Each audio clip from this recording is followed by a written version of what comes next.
Happy morning. ನನ್ನ ಹೆಸರು ರವೀಂದ್ರ ಅಂತ, ಮೈ ವೈಫ್ ಶ್ಯಾಮಲಾ. ನಾನು ಒಂದು ಜರ್ಮನ್ ಕಂಪ್ನಿನಲ್ಲಿ ಡೈರೆಕ್ಟರ್ ಆಗಿ ಕೆಲಸ ಮಾಡ್ತಾ ಇದ್ದೀನಿ. ನನ್ನ ಇನ್ವೆಸ್ಟ್ಮೆಂಟ್ ಜರ್ನಿ ಸ್ಟಾರ್ಟ್ ಆಗಿದ್ದು 2016 ಜೂನಲ್ಲಿ. ನಾನು ಅದಕ್ಕಿಂತ ಮುಂಚೆ ಶರಣ್ ಸರ್ ಅವರ ವರ್ಕ್ಶಾಪನ್ನು ಅಟೆಂಡ್ ಮಾಡಿದ್ದು ಏಪ್ರಿಲ್ 2016. ಹಾಗಾಗಿ ಅದಾದ ನಂತರ ಅಲ್ಲಿ ತನಕ ನಮಗೆ ಇನ್ವೆಸ್ಟ್ಮೆಂಟು ಅದು ಇದು ಏನಂತ ಗೊತ್ತಿದ್ದು ಅಂತಂದರೆ ಬರೀ ಈ FD RD ಇರ್ಬೋದು, ಪೋಸ್ಟ್ ಆಫೀಸ್ ಇನ್ವೆಸ್ಟ್ಮೆಂಟ್ ಇರ್ಬೋದು, ಆಮೇಲೆ ಈ ಚೀಟಿಗಳು. ಅದಕ್ಕಿಂತ ಮುಂದೆ ನಾವು ಹೋದವರು ಅಲ್ಲ, ಯಾಕಂದರೆ ನಮ್ಗೆ ಇದ್ದಿದ್ದ ನಾಲೆಡ್ಜ್ ಅಷ್ಟೇ ಮ್ಯಾನೇಜ್ ಮಾಡೋದಕ್ಕೆ, ಮನಿ ಮ್ಯಾನೇಜ್ಮೆಂಟಲ್ಲಿ. ಅದಾದ ನಂತರ ಯಾವಾಗ ನಾವು ಇದನ್ನು ಬೇರೆ ಒಂದು ಮಾರ್ಗದಲ್ಲಿ ಕೂಡ ನಮ್ಮ ಮನೆಯ ದುಡ್ಡನ್ನು ಹೆಂಗೆ ಬೆಳೆಸ್ಬೋದು ಅಂತ ಗೊತ್ತಾದ ನಂತರ ಇನ್ಸ್ಪೈರ್ ಇಂಡಿಯಾದಲ್ಲಿ ಸ್ಟಾರ್ಟ್ ಮಾಡಿದ್ವಿ ಶರಣ್ ಸರ್ ಅವರ ಗೈಡೆನ್ಸಲ್ಲಿ.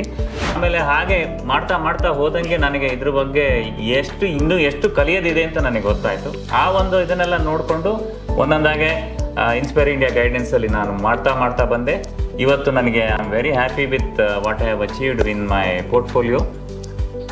ನನ್ನ ಒಂದು ಏನೇ ಆ ಒಂದು ಪೋರ್ಟ್ಫೋಲಿಯೋ ಇರೋದ್ರಿಂದ ನನಗೆ ಏನೇ ಒಂದು ಚಾಲೆಂಜ್ ಬರಲಿ, ಬಿ ಇಟ್ ಪರ್ಸ್ನಲ್ ಲೈಫಲ್ಲಿರ್ಬೋದು ಅಥವಾ ಬಿಸ್ನೆಸ್ಸಲ್ಲಿರ್ಬೋದು ಅಥವಾ ಇನ್ನೇನೇ ಒಂದು ಚಾಲೆಂಜ್ ಬಂದರೂ ಕೂಡ ನಾನು ಅದನ್ನು ಎಫೆಕ್ಟಿವ್ ಆಗಿ ಅದನ್ನು ಚೆನ್ನಾಗಿ ಫೇಸ್ ಮಾಡೋವಂಥ ಕಾನ್ಫಿಡೆನ್ಸ್ ಇರೋದ್ರಿಂದ I can really go add and do what ever things I do. For example ಹೇಳಬೇಕು ಅಂತಂದರೆ, ನಾನು ಒಂದು 2ನೇ ಮನೆಯನ್ನು ಮಾಡಬೇಕು ಅಂತ ಪ್ಲ್ಯಾನ್ ಮಾಡಿದಾಗ ಅದರದ್ದು ಬಡ್ಜೆಟ್ಟು ಇದೆಲ್ಲ ಸ್ವಲ್ಪ ಡೆಫಿಸಿಟ್ ಬಂದಾಗ ನಾನೇನು ಮಾಡಿದೆ, ಶರಣ್ ಸರ್ನ ಅಪ್ರೋಚ್ ಮಾಡಿದೆ. ಅಲ್ಲೇ ಅವರ ಒಂದು ಅಸಿಸ್ಟೆಂಟಲ್ಲಿ ನನಗೆ ಹೋಮ್ ಲೋನ್ ಕೂಡ ಸಿಕ್ತು.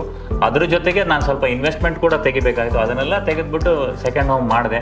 ಆಮೇಲೆ ಅದರದ್ದೊಂದು EMI ರೀಸ್ಟ್ರಕ್ಚರಿಂಗ್ ಎಲ್ಲ ಮಾಡ್ಕೊಂಡಾದ್ಮೇಲೆ ಅದರದ್ದೊಂದು ಫೈನಾನ್ಷಿಯಲ್ ಸ್ವಲ್ಪ ಬರ್ಡನ್ ಅಂತ ಅನಿಸ್ತು. ಆ ಟೈಮಲ್ಲಿ ನನ್ನ ಹಳೆ ಪ್ರಾಪರ್ಟಿನ ಸೇಲ್ ಮಾಡಿಬಿಟ್ಟು ಅದರಲ್ಲಿ ಸ್ವಲ್ಪ ಲೋನನ್ನು ಕ್ಲಿಯರ್ ಮಾಡಿಬಿಟ್ಟು ಅದರ ನಂತರ ಸ್ವಲ್ಪ ಇನ್ವೆಸ್ಟ್ಮೆಂಟಿಗೆಲ್ಲ ವಾಪಸ್ ಹಾಕ್ಬಿಟ್ಟು ಬ್ಯಾಕ್ ಆ್ಯಂಡ್ ಟ್ರ್ಯಾಕ್ ಅಂತ ಹೇಳ್ಬೋದು ಇವತ್ತು. ಸೊ ನಾನು ಹೇಳೋದು ಇಷ್ಟೇ ಎಲ್ಲರಿಗೂ. ಪ್ಲಸ್ ಜಸ್ಟ್ ನಾವು ಇನ್ಸ್ಪೈರ್ ಇಂಡಿಯಾದಿಂದ ನಿಮಗೆ ಬರೀ ಇದು ಇನ್ವೆಸ್ಟ್ಮೆಂಟ್ ಒಂದೇ ಅಲ್ಲ, ನಿಮಗೆ ಇನ್ಶೂರೆನ್ಸ್ ಸಪೋರ್ಟು ಸಿಗುತ್ತೆ, ಲೋನಿಗೆ ಸಪೋರ್ಟ್ ಸಿಗುತ್ತೆ, ಇನ್ವೆಸ್ಟ್ಮೆಂಟನ್ನು ಹ್ಯಾಂಡ್ಲ್ ಮಾಡೋವಂಥ ಕೇಪಬಿಲಿಟಿ ಮತ್ತು ಕಾನ್ಫಿಡೆನ್ಸ್ ಕೂಡ ನನಗೆ ಬಂದಿದೆ ಇವತ್ತು ನನ್ನ ಪೋರ್ಟ್ಫೋಲಿಯೋ ಏನಿದೆ ಅದರಿಂದ. ಓಕೆ, ಅದಕ್ಕೆ ಏನು ಬೇಕೋ ಅದಕ್ಕೊಂದು ಲೋನ್ಗಿರ್ಬೋದು, ಬೇರೆ ಇನ್ಯಾವುದೋ ಒಂದು ಫೈನಾನ್ಷಿಯಲ್ ಇನ್ಸ್ಟ್ರೂಮೆಂಟ್ ನಾನು ಯೂಸ್ ಮಾಡ್ಬೋದು, ರಿಯಲ್ ಎಸ್ಟೇಟ್ ಸೇಲ್ ಮಾಡ್ಬೋದು, ಯಾವುದೇ ಇರ್ಬೋದು. ಬಟ್ ಆದರೂ ಕೂಡ ನನಗೆ ಬೇಕು ಅಂದಾಗ ನನಗೆ I can always fall back on my investment. So ಆ ಒಂದು ಕಾನ್ಫಿಡೆನ್ಸ್ ಇರೋದ್ರಿಂದ ಎನಿಥಿಂಗ್ ಆ್ಯಂಡ್ ಎವ್ರಿಥಿಂಗ್ ಏನು ಬಂದರೂ ಕೂಡ ನಾನು ಫೇಸ್ ಮಾಡೋವಂಥ ಒಂದು ಧೈರ್ಯ ನನಗೆ ಇವತ್ತಿದೆ ಅಂತ ನನಗೆ ಹೇಳ್ಕೊಳ್ಳೋಕ್ಕೆ ಖುಷಿ ಆಗುತ್ತೆ.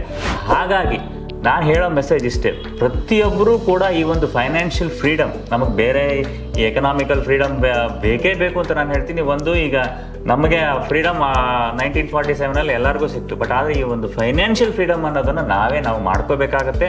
ನಾವೇ ಅದಕ್ಕೊಂದು ಹೇಗೆ ಎಲ್ಲರೂ ಹೇಳೋ ಥರ ಒಂದು ಗುರಿ ಇರಬೇಕು, ಅದ್ರ ಜೊತೆ ಅದನ್ನು ಅಚೀವ್ ಮಾಡೋದಕ್ಕೆ ನಮಗೊಂದು ಗುರುಗಳ ಮಾರ್ಗದರ್ಶನವೂ ಬೇಕು ಅಂತ ಹೇಳ್ತಾರೆ. ಅದೇ ಥರ ಇನ್ಸ್ಪೈರ್ ಇಂಡಿಯಾದಲ್ಲಿ ನಿಮ್ಗೆ ಒಂದು ಮಾರ್ಗದರ್ಶನ ಸಿಗುತ್ತೆ, ಅದನ್ನು ಯುಟಿಲೈಸ್ ಮಾಡ್ಕೊಳ್ಳಿ.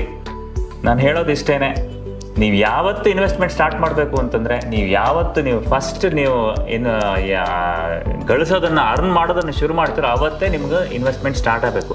ಇನ್ನೂ ಒಳ್ಳೆಯದು ಅಂತಂದರೆ ನಿಮ್ಮ ಅಪ್ಪ ಅಮ್ಮ ಕೊಟ್ಟಿದ್ದು ಪಾಕೆಟ್ ಮನಿ ಯೂಸ್ ಮಾಡಿಕೊಂಡು ಅದನ್ನು ಉಳಿಸ್ಬಿಟ್ಟು ನೀವು ಬೆಳೆಸ್ತೀರಾ, ಸ್ಟಿಲ್ ಬೆಟರ್.